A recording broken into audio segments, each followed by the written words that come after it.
Bueno, buenos días. Muchas gracias por la invitación, a los que me invitaron, y muchas gracias a los que están presentes por haber venido y disponerse a escucharnos.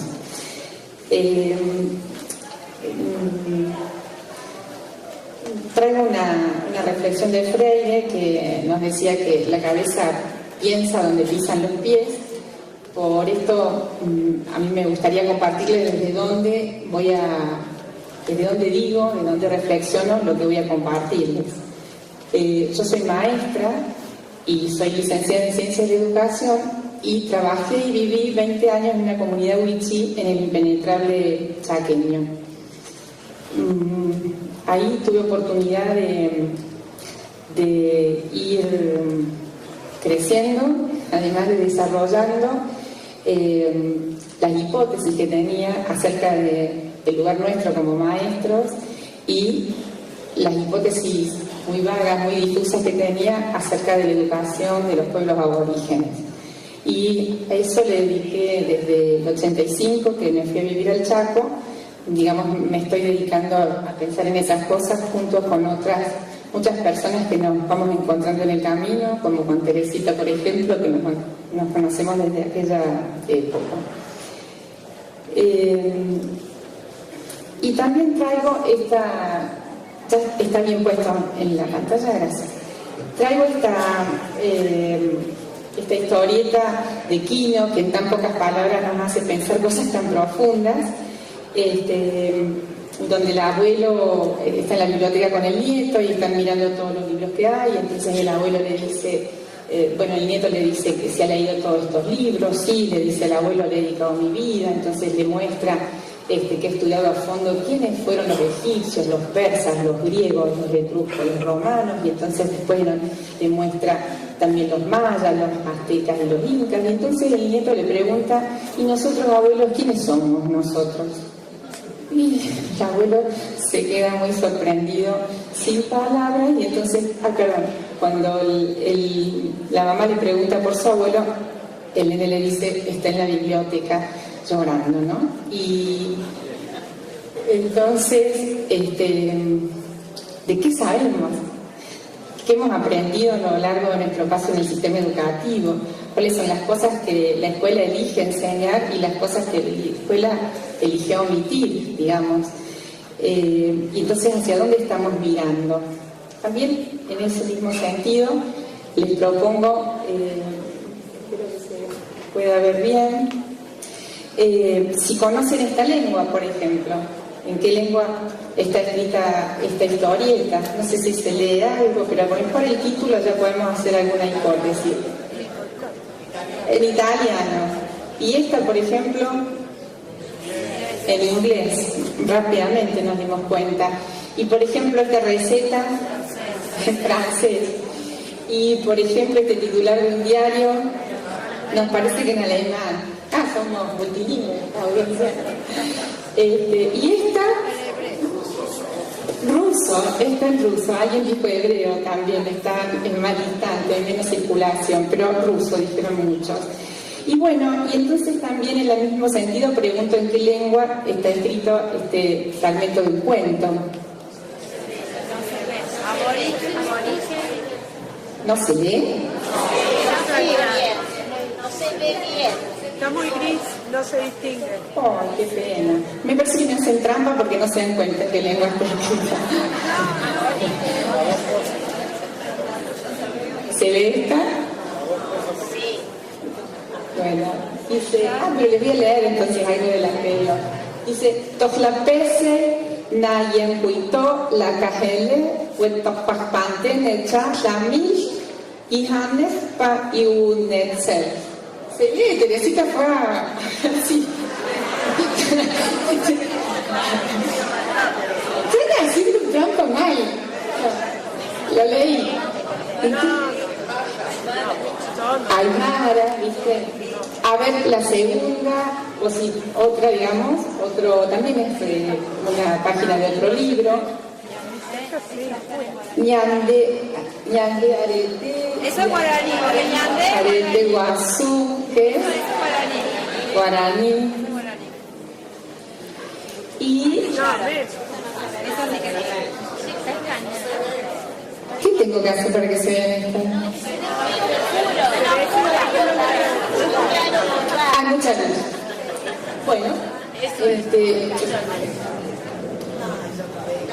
dice Ganfil Kelusuntukul.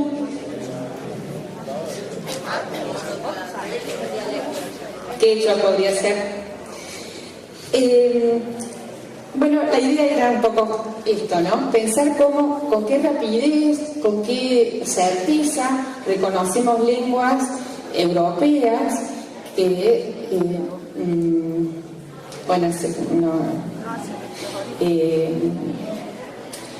y en cambio, qué desconocimiento tenemos acerca de otras lenguas, que en el caso de las que elegí, son lenguas que se hablan actualmente en el territorio de nuestro país. En este caso es Mapudungun, la anterior es guaraní, y fíjense cómo dentro de las lenguas originarias hay algunas que tienen, ¿no?, como más, podemos decir, prestigio que otras. Entonces también dijeron el quechua, dijeron aymara y guaraní. Y en este caso es un fragmento de un cuento escrito en wichí.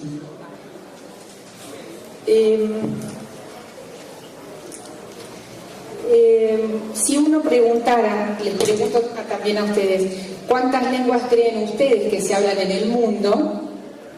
¿Cuántas lenguas piensan ustedes que se hablan en el mundo? Infinitas, dijo el compañero. Y acá. Muchas, pero es muy difuso, muchas. Muchísimas. 5.000. Se hablan lenguas, estábamos pensando en lenguas.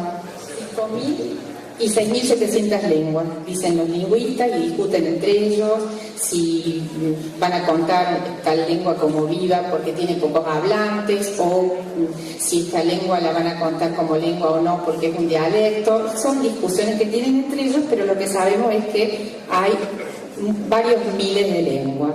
Y fíjense en el cuadro que en América, en todo el continente americano, se hablan alrededor de 1.000 lenguas. Y si les pregunto ahora, ¿cuántas lenguas originarias creen ustedes que se hablan en la Argentina? ¿Qué me dirían? Los que saben no digan así como hacemos en la escuela para que... ¿20? ¿Alguien dijo 20? ¿Qué más piensan? ¿Piensan que se hablan 20 lenguas originarias en la Argentina? 5, dice el compañero. ¿Le parece? Contó un poco algunas y dijo 5. 8, contaste 8 de las que te suenan conocidas. En la Argentina se hablan alrededor de 14 lenguas y nos quedamos cortos, digamos, porque se hablan, vamos a decir alrededor de 14 lenguas, y también vamos a entender esto, que a lo mejor nos quedamos cortos por esto del grado de vitalidad que se hablan las lenguas. Y acá puse un mapa que espero que se pueda ver, ¿sí? Con los colores y por la zona donde se hablan las lenguas y cuáles son las lenguas que sabemos que se hablan. Una zona muy rica lingüísticamente hablando, como ven, es toda la zona norte de nuestro país, en particular la zona del Gran Chaco, que es la zona del noreste de Salta, noroeste del Chaco y noroeste de Formosa, pero todo el norte es una zona muy rica. La lengua wichí, que es la lengua que habla el pueblo wichí, que es el que antes denominábamos matacos. Ahí algunas personas preguntan si es lo mismo o no. El wichí es la autodenominación, es como el pueblo se llama a sí mismo, lo mismo que el pueblo Com, que es el pueblo Toba, que es el nombre que Toba le puso otro pueblo, el pueblo Toba. El pueblo Mocoy, la lengua Mocoy, la lengua Pilagá, la lengua Mundia guaraní, el Abá guaraní, quichua santiagueño, quechua, aymara, tapiete, mibaclé, chorote, chiriguano, mapudungun. Estas lenguas tienen distinto grado de vitalidad. Hay lenguas que decimos más vitales y con mejor pronóstico, porque todavía es la lengua que la mamá elige para enseñarle a hablar a sus hijos. Entonces se constituye en la lengua materna de ese pueblo. En la medida que las comunidades están más alejadas de los centros urbanos, les es más sencillo, digamos, conservar vigente su propia lengua. Porque tenemos que saber entonces que tenemos que relacionar lengua con poder. La lengua siempre ha sido utilizada como arma de conquista, como arma de dominio. La lengua del conquistado es una lengua desvalorizada. La lengua del poderoso es una lengua de uso público, se la utiliza para expresar y difundir el conocimiento producido.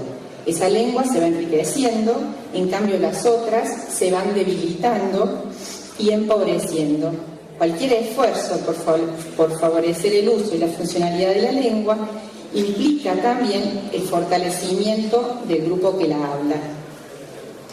Sin embargo, Marisa Sensabela, en su libro Las lenguas indígenas de la Argentina, nos dice que se estima que en el tiempo de la conquista se hablaban en el territorio que actualmente es la Argentina alrededor de 30 lenguas indígenas.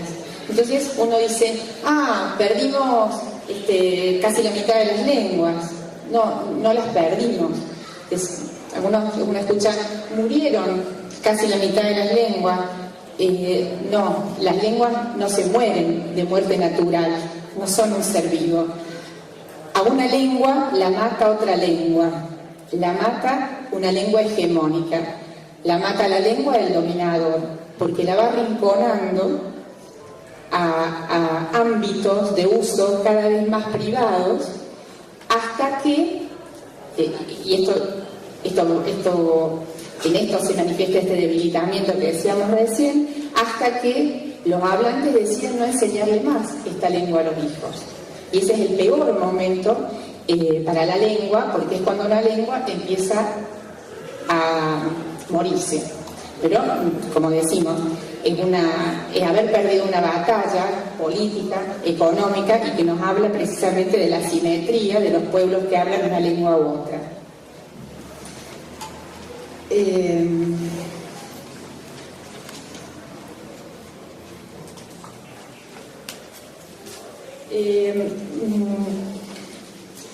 Nada más mencionar que la escuela argentina tuvo desde su origen un mandato homogeneizado, un mandato de que a través de la escuela vamos a hacer de cuenta y vamos a construir una sociedad que sea lo más hegemónica posible, y vamos a tapar con muchas estrategias, sistemáticas estrategias, toda la diversidad lingüística y cultural, y además las diferencias económicas del pueblo, en un mandato que era de negación de la diversidad. En otro momento, más alrededor de los 80, como mencionó el profesor Carlos, la escuela como abre la puerta un poquito a la diversidad, pero la vivencia como un problema. ¿Qué problema? Que estos chicos hablan esta lengua, estos chicos que hablan tan mal castellano. Qué bueno sería que la gente no lo estuviera enseñando tanto en la casa. Y bueno, vamos a poner algunas palabritas, algunas cosas para que más o menos les guste un poquito, ¿no? Como de una manera más folclórica, no profunda, y como un medio en el fondo para el aprendizaje de la lengua hegemónica que en nuestra sociedad es el castellano. Y recién a mediados de los 90 podemos pensar que empezamos como a pensar algunas experiencias que tienen que ver más con este modelo de educación intercultural con el que soñamos, por el que trabajamos, o que también llamamos un modelo plural, en donde la diversidad se valora como un atributo positivo. Estas son palabras textuales de la Ley Nacional, de la LEN, y deberíamos generar espacios para el desarrollo de esa diversidad en el ámbito de la escuela. Nada más decir que estos tres estas tres maneras, estos tres enfoques, estos tres modelos coexisten en toda la región, coexisten también en nuestro país, al interior de cada jurisdicción y también al interior de cada escuela. No es nada más una cuestión a lo largo de la historia. He puesto, pero los voy a sencillamente nada más mencionar, que tenemos un marco legal sólido que favorece el desarrollo de la educación intercultural bilingüe, desde la Constitución, que ya lo mencionó el profesor, la ley nacional, las leyes provinciales que retoman el derecho y las resoluciones que se han ido elaborando en cada ministerio de cada una de las jurisdicciones. Y nuestro proceso se encuadra también en un proceso regional, en donde vamos a saber que 14 países de toda América del Sur reconocen la interculturalidad y el derecho de los indígenas a una educación en lengua y cultura propias. Quiero volver a una situación que tiene que ver con la vigencia que decía de los pueblos, de las lenguas originarias, y quiero contarles cómo aparecen situaciones en la escuela de contacto lingüístico, porque en las comunidades, como les marcaba en el mapa, en algunas zonas, son zonas donde viven pueblos que hablan sus propias lenguas y esos niños van a la escuela. Y entonces hay este tipo de situaciones de contacto lingüístico. Por ejemplo, a ver, en este esquema yo dibujé en cada recuadro, digamos, cada cuadradito representa un grado de la escuela, un aula, digamos. Y en ese, por ejemplo, yo veo esta escuela y me doy cuenta que tiene 4 maestros, porque tiene 4 grados. Y entonces también tengo puesto a la izquierda que el segundo es todos juntos, primero, segundo y tercer grado.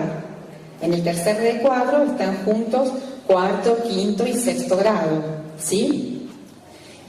Fíjense, en esta comunidad que queda en Rivadavia Banda Norte y que van chicos del pueblo Huichí, todos los chicos, y el que esté coloreado quiere decir, representa que todos los chicos que van a la escuela hablan, en este caso Huichí. Y se encuentran con una maestra, como cualquiera de nosotros, que no habla Huichí, que no habla ninguna lengua originaria, y que a lo mejor cuando fue a trabajar ahí tampoco sabía que se iba a encontrar que todos sus alumnos hablan otra lengua que no es el castellano. Imagínense la complejidad de ese proceso educativo. Vamos a ver otra situación. En este caso, ven, como hay más recuadros, entonces se trata de una escuela más grande, es la escuela de La Puntana, en donde casi todos, o sea, todos, excepto muy poquitos, no hablan Huichí. Son casi todos Huichí y algunos poquitos chicos criollos, le decimos en el norte, chicos de habla castellana. Este caso es una escuela bien grande, miren, tiene varias secciones de cada grado, 5 secciones de nivel inicial, 5 de primer grado. Fíjense qué llamativo que tiene 3 de séptimo grado, ¿no? Y lo coloreado son los chicos que hablan Huichí. Fíjense cómo los vamos perdiendo a lo largo de la escolaridad. Y en este caso, los chicos que hablan Huichí son la minoría de los chicos que van a la escuela. En este caso, paraje Yacuy, muy cerquita de donde vino Esther, son chicos de habla guaraní. Entonces ven en esta escuela que hay 2 grados, 2 secciones por grado, todos los chicos hablan guaraní. Ahora les voy a mostrar situaciones en donde hay contacto de 2 lenguas originarias y también en castellano. Por ejemplo, en el paraje El Bobadal, a 75 kilómetros de Tartagal, una escuela chiquitita de 2 maestros, hay chicos que hablan guaraní, Huichí y algunos compañeritos que hablan castellano. En Misión Lapacho hay la mayor parte de los chicos que hablan chorote y en la otra porción de niños hablan Huichí. Miren esta complejidad. En Cacique Gambay a 1 kilómetro de Tartagal, la mayoría de los chicos hablan castellano, pero hay chicos que hablan guaraní, chicos que hablan com y chicos que hablan wichí.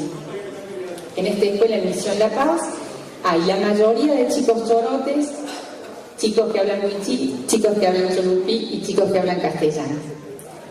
Bueno, hay muchas situaciones más que muestran esta situación de contacto lingüístico, por supuesto en el marco de la comunidad, pero estamos enfocando en la situación de la escuela. Y cuando pensamos en el aprendizaje de estos chicos, muchas veces no valoramos de la misma manera el desarrollo lingüístico que adquieren sin que nosotros, como maestros o como escuela, tengamos estrategias intencionales para que ellos aprendan otra lengua. Es decir, ingresan con su propia, hablando su lengua materna, que es la lengua originaria, y al cabo de 3, 4 años de escolaridad se han convertido en chicos bilingües, entonces, de lengua originaria y de castellano. Y en muchos casos, por contacto con compañeritos de otro pueblo que hablan una lengua que pertenece a la misma familia lingüística, como es el caso del wichí y el chorote, también van aprendiendo la lengua de sus compañeros, entonces probablemente tienen 10 años y los chicos están hablando 3 lenguas y eligen la que mejor les sirva para comunicarse en la situación, si está jugando, si tiene que decir que le falta, en fin. Y este proceso complejísimo y valiosísimo no es tan valorado por la escuela. Seguramente valoramos más a una persona, a un turista extranjero o a una persona bilingüe hablante de francés y alemán, y entonces yo tengo una sobrina que nació en Estados Unidos, su papá es alemán y mi hermana que habla castellano, entonces la nena tiene 10 años y habla alemán con su papá, castellano con todos nosotros y inglés con sus compañeros. Entonces cuando viene la gente, viste que divino, como en inglés y como con el papá le contestó, y nosotros estamos frente a cientos de niños que hacen ese mismo trabajo intelectual de desarrollo de competencias lingüísticas y sin embargo no tenemos la misma valoración. Qué notable, porque se trata de lenguas que hablan los pueblos dominados, los pueblos perdedores. Es realmente para pensar y para construir una escuela que incluya todos los mundos. Y entonces yo siento que hemos empezado a transitar ese camino. Esta imagen es de la escuela de Carboncito en el este de Salta, y fíjense, hay como digamos, carteles en el árbol en donde están en wichí y en castellano, lo que es un algarrobo, cómo se dice hojas del algarrobo negro, y toda la escuela tiene carteles en las 2 lenguas. Y fíjense el detalle, que la lengua original, en este caso el wichí, está arriba, y la traducción es el castellano. Aparece el castellano como subsidiando a la lengua originaria, y no al revés, como normalmente lo pensamos cuando pensamos la incorporación de las lenguas originarias. En este caso es un material didáctico, también en wichí se trata de un rompecabezas, porque entonces la escuela empezó a ver el valor de la incorporación de estas lenguas, el valor por una parte y el derecho real y efectivo de los pueblos originarios a alfabetizarse en su propia lengua y a convertirse en la escuela en bilingües a nivel oral y a nivel escrito. Entonces hemos empezado a desarrollar materiales para sostener efectivamente estos procesos. En este caso, y desde distintos lugares vamos encontrando publicaciones en las distintas lenguas. En este caso son cuentos escritos en wichí que se hicieron en la zona del Pilcomayo de la provincia de Salta. Otros cuentos que son de la cultura wichí que contaron los ancianos y los escribieron los auxiliares bilingües. O sea que no son cuentos traducidos, sino producidos en la propia lengua.